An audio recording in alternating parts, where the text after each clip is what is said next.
I pressed charges against my brother-in-laws after they jumped me, and now my wife is begging me to drop them to save our family, but divorce is starting to sound like the better option. First, some backstory.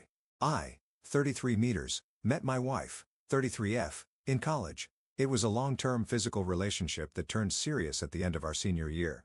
After graduation, I didn't have plans, so I decided to move to her hometown, a major southern city. I didn't know anybody, so we were together 247 and moved in together within a year. During this time, I met her family a few times. She had a huge extended family where her mom, Sharon, was the matriarch. Her dad died in a workplace accident, and her mom got a lot of money. She was smart and invested and is doing well. All of Sharon's siblings and nieces and nephews look to her for advice on all major life decisions. She's paid for school, weddings, and helped start businesses. My wife has two brothers who I always got along with.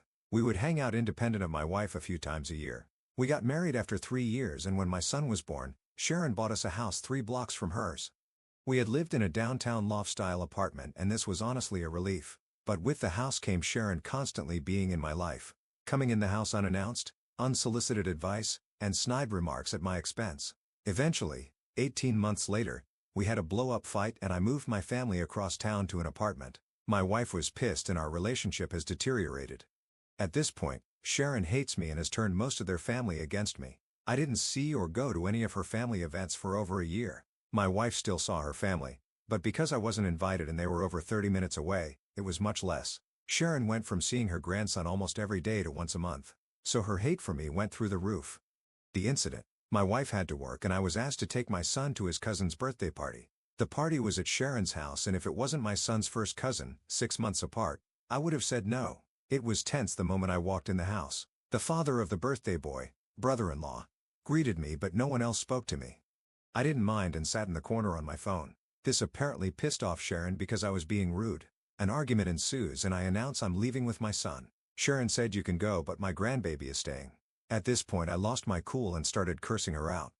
I woke up on the front lawn. Apparently my 2 brother-in-laws beat the crap out of me in front of my kid. 2 of her cousins were helping me up and told me just to leave. I immediately called the police and said I was assaulted and my child was kidnapped. Police came and both brothers were arrested. Sharon lost her cool on the police and my wife drove up as her mother was being arrested for refusing to release my son. Her mom was eventually released, but her brothers were arraigned on assault charges.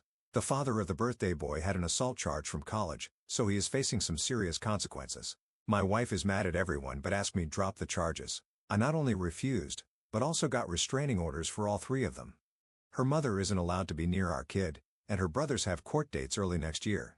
Last month, she moved out of the house, and we are now headed for divorce. Yesterday, she came with one last offer, for us to move cities and start over. But only if I drop the charges on her brothers and remove the restraining order on her mom. I told her I would think about it, but I think I would rather get divorced. I honestly want to keep my family, but I don't believe she'll ever abandon her family for me. If I drop charges now, I doubt I can bring them back later. Am I in the wrong for not trying to save my family? Edit, this blew up overnight. My wife's cousin DM'd me because she found it. She was there that day and told me to add some more context because her family is getting railed in the comments. She's right. So here are a few more things. I don't think anyone is evil in this situation. Everyone loves Sharon and her advice except me. She's not a mean person, but we are polar opposites in many ways. My wife is the baby and only girl, so I'm sure that has a lot to do with our conflict. Sharon losing her cool on the police was uncharacteristic, and even I was surprised. My wife is a great mom and partner, but her inability to be independent of her mom's influence is our issue. She is mad at her brothers and isn't talking to either at the moment. She's also mad at her mom for starting the argument and refusing to release our son. She's just trying to find a middle ground. I genuinely think she hopes a fresh start can save our marriage. Until we moved into that house, I would say our relationship was good. As far as her brothers and the assault, I remember the first hit, but I was dazed immediately. The last thing I remember was flailing like a child while getting hit a few more times. What I don't remember is my kids screaming to stop hitting my daddy and them picking me up and dropping me on the lawn like trash. I have to acknowledge that my pride hurt more than my bruises. I genuinely liked both her brothers, and to be fair, fuck you and BTCH came out of my mouth when I cursed out Sharon. I'm not 100% innocent. This is the South, so the police even said, "What did you expect to happen?" I don't know if I stopped pursuing this it would continue or not. Update, 4 months later. Hello. Let me start by saying thank you to the supporters and screw you to the assholes. Reddit is one hell of a place to get perspective on things. Only place you could be called a good father and cuck in the same thread. I've been wanting to write an update and answer questions for a while. But after my original post, many Reddit lawyers reached out and told me to stop talking immediately. Since things were very uncertain and my divorce wasn't settled, I decided to not respond or update anything until things calmed down a bit. A lot has happened to so many people involved, so I think I'm just going to break it down by person. Me, I moved back to the West Coast, where I am originally from. I decided to move forward with the divorce, so I moved home. Furthermore, I had nothing left for me in that city, as I only had a few friends, my son, and a lot of bad memories. My ex and son cried a lot the day I left and that hurt my soul, but it was best for all parties involved. So I moved back home to be around my family and my support system. I got a good paying job, and I'll be subletting a 2-bedroom apartment starting next month. My son spent the holidays with me, staying with my parents, and I plan to see him on Easter. Going forward and laid out in our custody agreement, my son will stay with his mother until he is 12. I'll get him Easter and summers, and we'll switch Christmas and Thanksgiving every year. When he's 12 and needs a father figure, he'll come live with me until he is 18. I talk to my son every day on the phone for at least an hour, and I'll try to fly out there a few times a year. I can't shake the feeling that a piece of me is missing and wish it was just my son, but I miss my wife too. My ex-wife, so the divorce is basically settled, and I obviously didn't move away with her. In the end, she saw my post and saw the comments and realized that she shouldn't have asked me to stop pursuing the case. She asked again, saying we could move and just get away from her family. Too much had happened, and our relationship was a shell of what it was. We both said and did things we forgave but can't forget. I wish this was a movie and I could just say love conquers all, or screw her, she is evil, but that isn't real life. I'm torn between both loving this person and knowing we aren't right for each other. While she didn't want to move forward with the divorce, she didn't fight me on it either. We were able to settle everything without lawyers and only use them for paperwork and fine details. We talk daily because of our son, and she says she is doing well, but last time I FaceTimed her I can tell she isn't eating.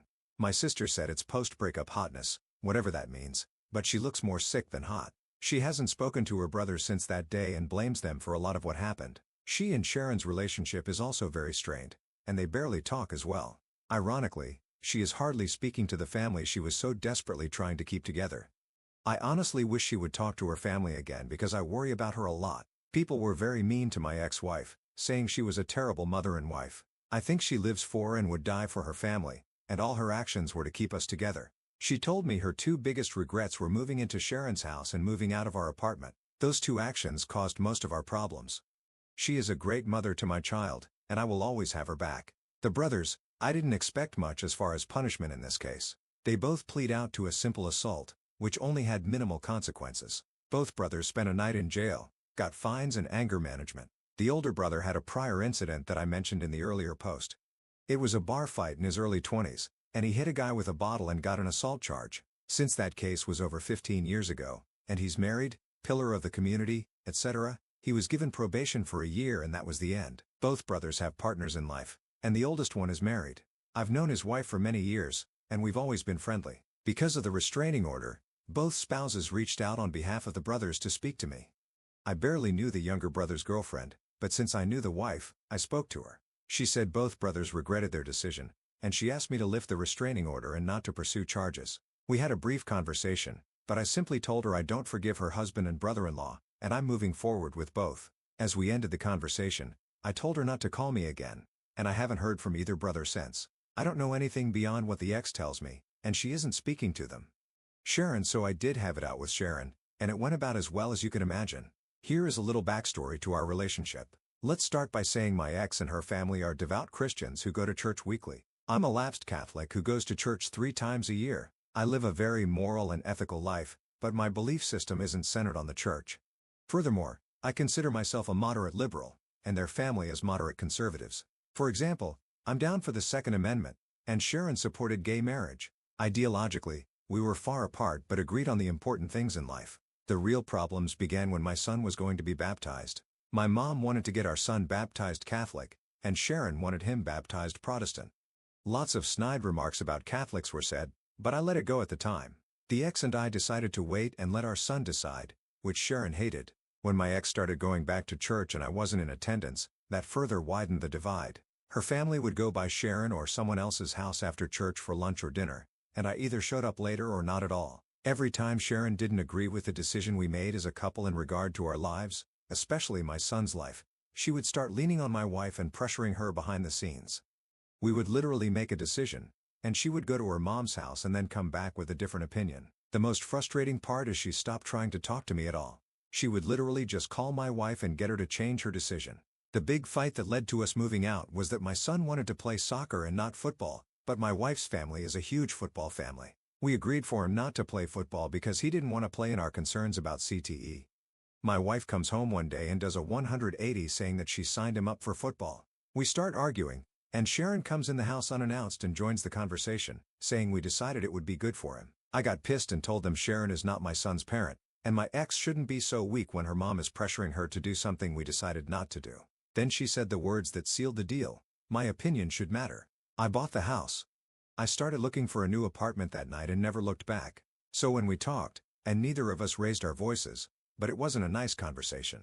I started and apologized for calling her ABTCH, and she apologized for trying to keep my son without my permission. She flat out told me she wished my daughter never met me and that I've ruined her family, that her sons have criminal records now, even though one already did, and it's all my fault. She then started crying about not seeing my son and how she lost her only daughter. I told her she was manipulative and used her money to control the family, that she only didn't like me because she couldn't control my decision like her weak-willed family. I also told her she consistently overstepped her boundaries in regard to my child and marriage, and she put her own selfish interest ahead of her daughter's happiness. After spending an hour calling each other jerks in different ways, we ended things in the same place. In the end, I told my ex her mom could see my son because Sharon loves him unconditionally, and he loves her. Call me stupid, but I think family is a big part of your upbringing. My mom isn't around him enough, and every child needs a good grandma. The ex said she has been to a few family situations that were hard to avoid: wedding, funeral, Thanksgiving, but she leaves when her brothers come and my son doesn't leave her side. Sharon has seen my son and he has played with his cousin, birthday boy from Original Story, but she's keeping him from the family for the time being. My son, he's having a hard time with everything. It's not the fight. He thinks we were wrestling. He misses me a lot and cries on some of our phone calls. He's in therapy and all the sessions are about missing his dad and why we can't live together. It's been a few months, and it's slowly getting better, but we ruined his childhood and I take my share of responsibility in that.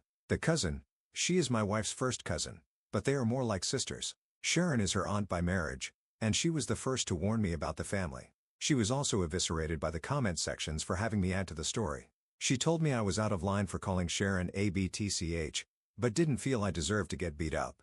Likewise, she also grabbed my son when the fight happened and took him away. She was the one who told my son we were wrestling, and she called my wife to come immediately. When Sharon was being handcuffed, the cousin came outside holding my son. I told her to give him to me, but she pointed at my swollen face and asked if she could hold him. I trusted her enough in that situation to care for my son, so I respected her enough to add those details. She didn't deserve the shit comments either. Conclusion. In the end, everyone in their family read the original post, but because of divorce and assault cases, no one directly contacted me other than my ex. It wasn't a hit to say the least, but I only care that it hurt my ex's feelings. I think seeing everything written out from my perspective opened her eyes. Obviously, some things were left out and broad strokes were made to explain complex situations. In the end, she said, I didn't lie, but she thinks I painted her family in a horrible light. We thought about writing a joint update, but we aren't talking enough to make that happen. I told my ex about this post and asked if she wanted to read it before I post it, and she told me to write whatever I want. Nobody won here. We all lost. Relevant comments. Commenter number 1. I understand everything else, but did you really have to abandon your kid? OP. I knew I would get destroyed for this, but abandon is a strong word. I didn't abandon my son. I left for better opportunities in life for both of us, both mentally and financially. My chosen profession has more opportunities here. I was only there for my wife and child. My career picked up during the pandemic because I could work remotely, but in-office work is becoming mandatory again. I was already going to have to quit or move companies, so the timing was right. Also, my mental health is 10 times better now that I have left the city. For months, I gave my child fake smiles while trying to be a good father. I was a shell of the man I wanted to be. I'm still broken by what's happened, but I'm in a better place mentally, and in the long term, I'll be better financially. Commenter. You left for better opportunities in life for both of us? For you? Yes. For him? Not really. I was responding to something else you wrote, but saw you responded to this. Your assessment of my situation is understandable. But me working for less money and being constantly unhappy isn't good for my son either. If I could have stayed in state, trust me, I would have. But the economy is screwed. I used all my savings to continue paying bills and live with my parents for free to start over. Maybe I could have found happiness there, but I didn't see it happening. We are co-parenting the best we can.